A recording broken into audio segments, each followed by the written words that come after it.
Assalamualaikum warahmatullahi wabarakatuh. Hello everyone, we are from Group 3, which the members are Mega, Nursyarin Hasrat, Nasria, Fitriani, Taslia, and Catherine Wirana Saputri. And we will talk about talk and action, which consists of speech action, cooperation, and conversation. So let's begin and happy watching. Assalamualaikum warahmatullahi wabarakatuh. Hello everyone, I am Mega as the first speaker. Let's talk about talk and action. In linguistics, a speech act is an utterance defined in terms of a speaker's intention and the effect it has on listener. Essentially, it is the action which the speaker hopes to provoke in their audience. It means that when someone talking with the interlocutor, he or she not use word not only present information but also to carry out action. Speak action. So, speak acts theory is a subfield of pragmatics. This area of study is concerned with the ways in which a word can be used not only to present information but also to carry out action. It is used in linguistics, philosophy, psychology, legal and literary theories, and even the development of artificial intelligence. So, all speech act as belong to one of three categories. This is locutionary, illocutionary, and the last is perlocutionary. In here, I wanted to explain about locutionary because my partner is will be to continue explain. So, locutionary is take action to say something. The act of locution contains a literary meaning. Example: it's hot here. The meaning of its locus relates to the air temperature in the place.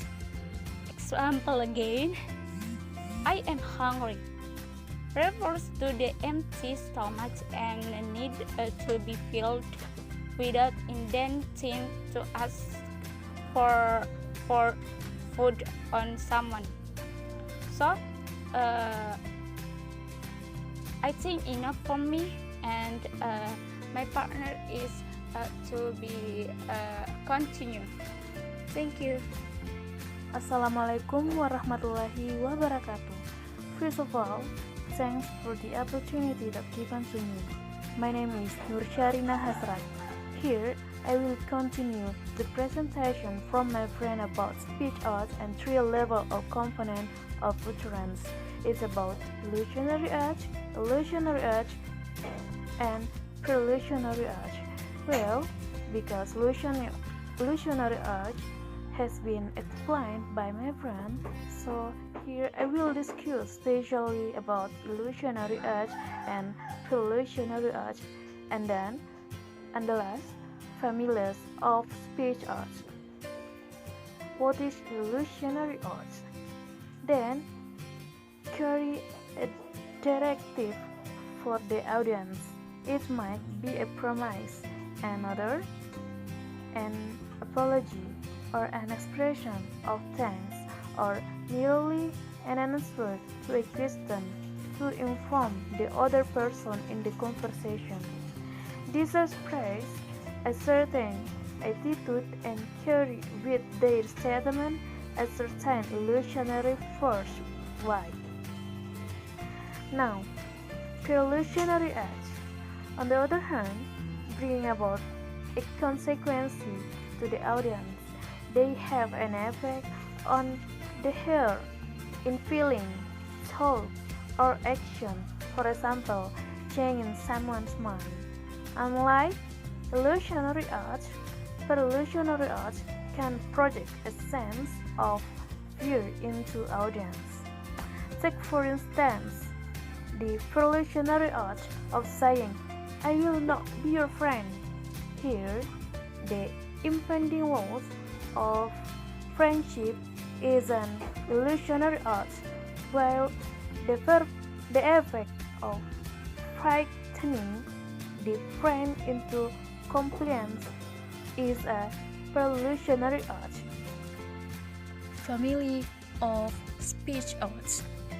As mentioned, illusionary arts can be categorized into common families of speech arts. This defines the supposed intent to the speaker. Austin again used how to do things with words to argue his case for the 5 most common class. Firstly is verdictivus, which present a pending. Secondly, assertivize, which exemplary power of influence. Third, commissive, which consists of promising or committing to doing something. Fourth, behavitive, which have to do with social behavior and attitude like apologies and congratulations. And the last is expositive, which is applying how our language interacts with itself. David Crystal too argued for this category in Dictionary of Linguistics. He likes several proposed categories, including directives. Speaker try to get listeners to do something. Example: speaking, commenting, requesting. Commissive, speaker commit themselves to a future course of action. Example: promising, guaranteeing. Expressivist, speaker express their feelings. Example: apologizing, welcoming, sympathizing. Declarations, the speaker's utterance bring about a new external situation. Example: christening, marrying, residing.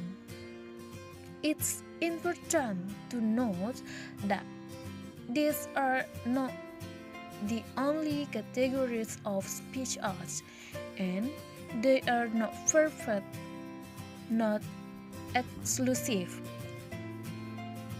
Kristen Mambier point out in speech art theory, there are many marginal cases and many extents of overlap, and very large body of research exists as a result of people ever to arrive at more precise classifications. Still, these 5 commonly accepted categories do a good job of describing the breadth of human expression, at least when it's common to illusionary art in speech theory. Okay, I think enough from my presentation. For the next presentation will be continued to my friend. I say thank you very much. Wassalamualaikum warahmatullahi wabarakatuh. Assalamualaikum warahmatullahi wabarakatuh. I'm Nasria, and now I'm going to explain the second part of thought and action, that is cooperation.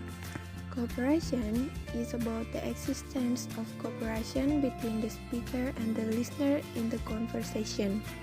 This cooperation When the speaker and the listener know the topic of conversation, understand the direction of the conversation, and know the purpose of the conversation.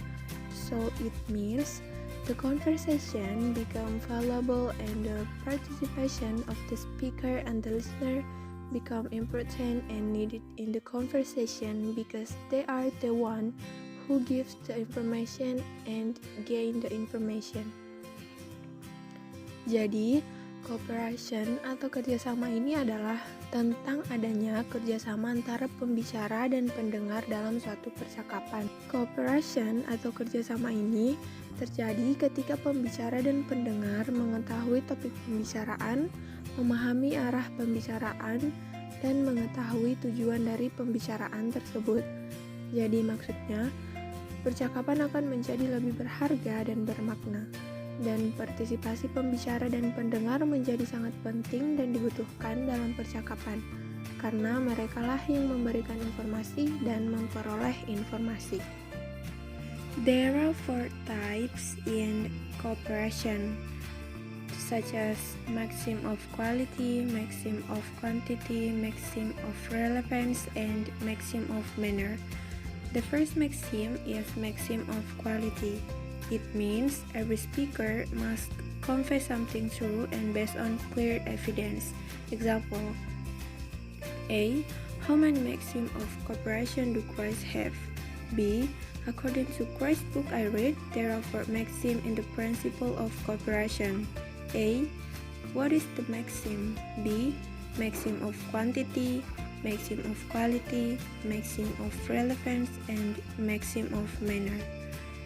Jadi, maxim of quality adalah setiap pembicara harus menyampaikan sesuatu yang benar dan berdasarkan pada bukti yang jelas. Contohnya seperti percakapan antara si A dan si B, di mana si A bertanya tentang berapa banyak maxim dan apa saja maxim yang ada di cooperation. Kemudian si B menjawab dengan benar berdasarkan bukti yang jelas, yaitu berdasar pada buku milik Christ. The second is maxim of quantity. It is required information only or to the point. Example: A said the blind man is a Moses. B said the person who cannot see it turned out to be a miser. In a sentence, A is considered to be more effective and efficient than B, which add things that are obvious and need not be explained again. Another example: A said Rudy put on his coat, pick up his umbrella from the table near the door, turned off the light, put out the cat, got ready for his 10-minute walk to the bus stop. B said Rudy went out. In sentence A is too long, therefore to express the same concept, sentence B is better used. Jadi maxim of quantity adalah hanya membutuhkan informasi, artinya tidak perlu bertele-tele atau langsung to the point.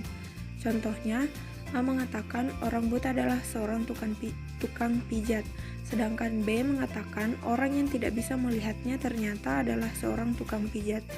Nah, pada kalimat A dianggap lebih efektif dan efisien daripada B yang menambahkan hal-hal yang sudah jelas dan tidak perlu dijelaskan lagi.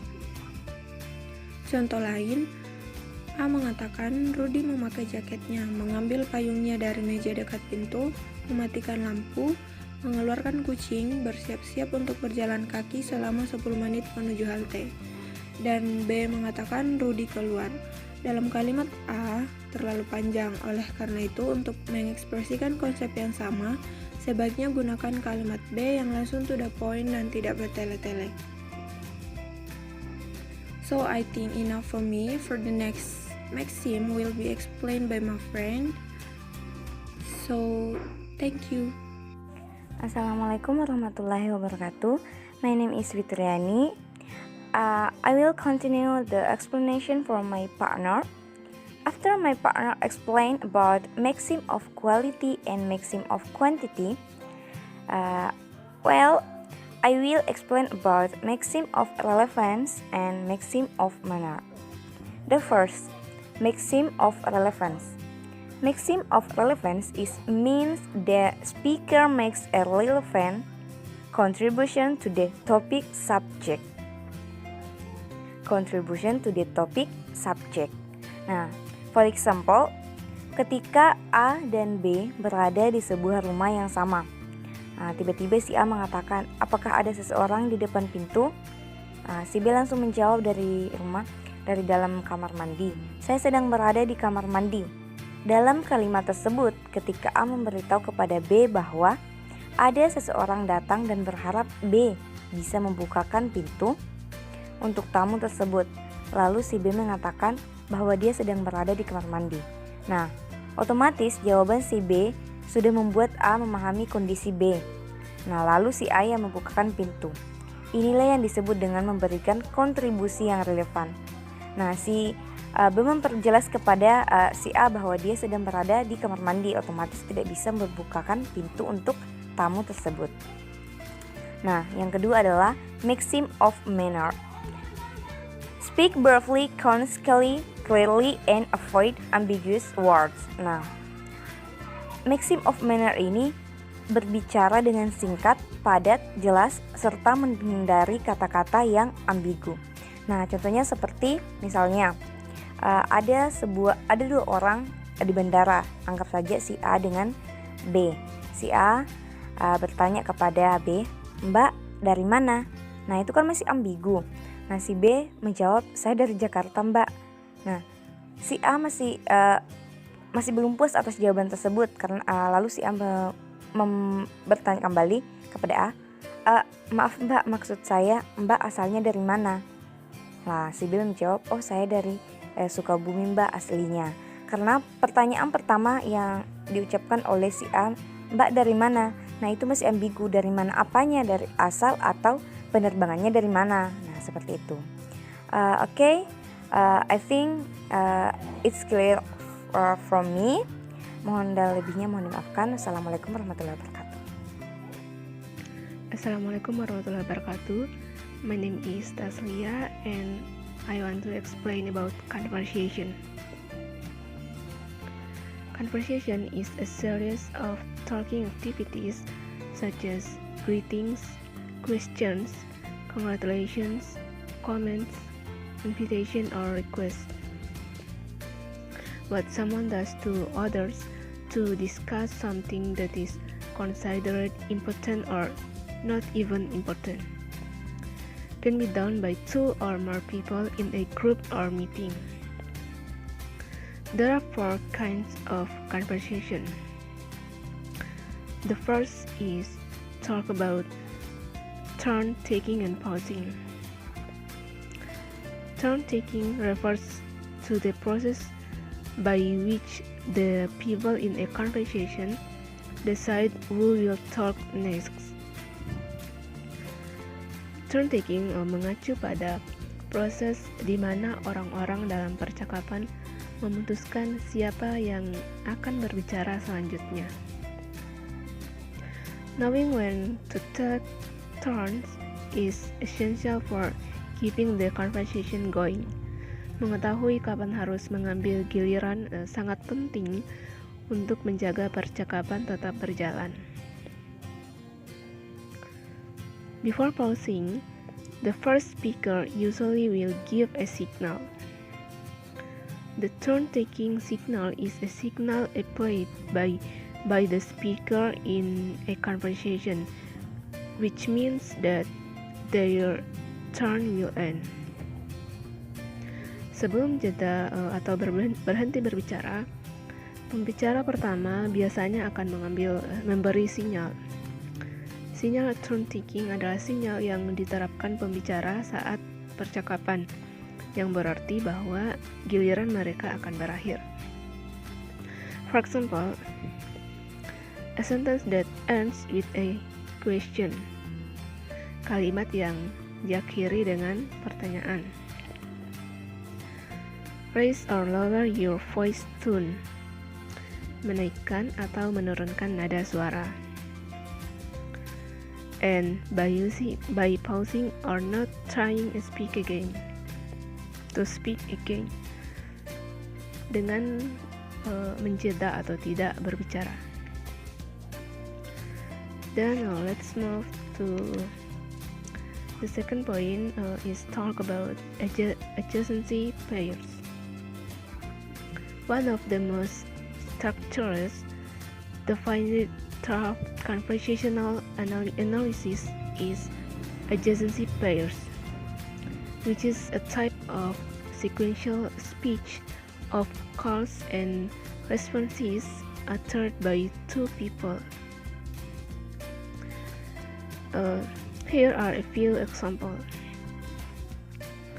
For example is about call and answer.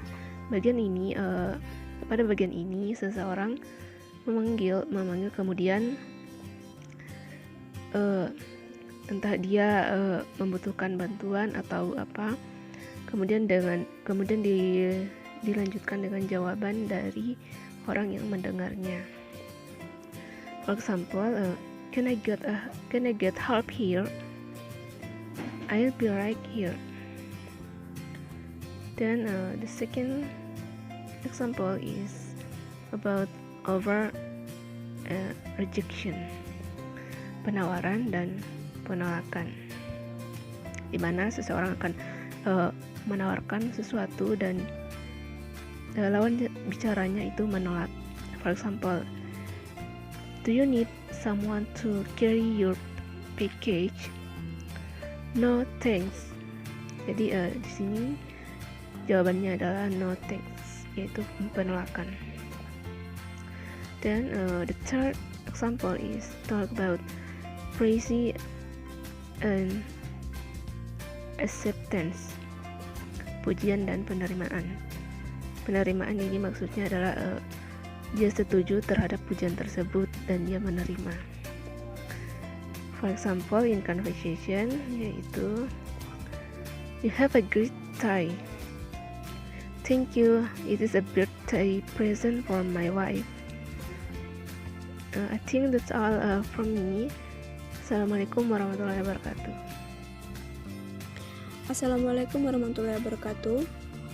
My name is Catherine Wiranasa Putri. And here I'm going to continue my friend's explanation about conversation. Let's move to the third point about kinds of conversation. The third point is opening sequences. In the firstly meet, we opened to greetings, ask general questions or comments about the weather, sport, etc. For example, hi, do you like the music? Yes, I do like. Jadi di opening sequences ini maksudnya pembuka. Jadi setiap kita membuka percakapan itu, kita sering menanyakan atau mengomentari hal-hal yang general, seperti contohnya hi do you like the music, atau hi do you like Japanese food, do you like play badminton, dan masih banyak lagi general question lainnya. And then let's move to the fourth point, closing sequences. To closing the conversation, we can summing up using other locations. Okay, alright then, well, that's about it. So, fine then. And respond by intercluders.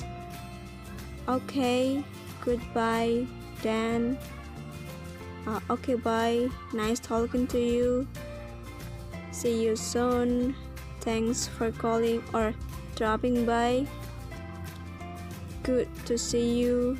Take care. Ini untuk menutup percakapan biasa kita mengatakan okay, terus jawab lagi okay. Alright then. Menjawab goodbye then, well, dijawab okay, bye, that's about it. Terus dijawab lagi nice talking to you. Jadi begitu seterusnya saat kita menutup percakapan. Well, I think that's all from me. Thank you very much.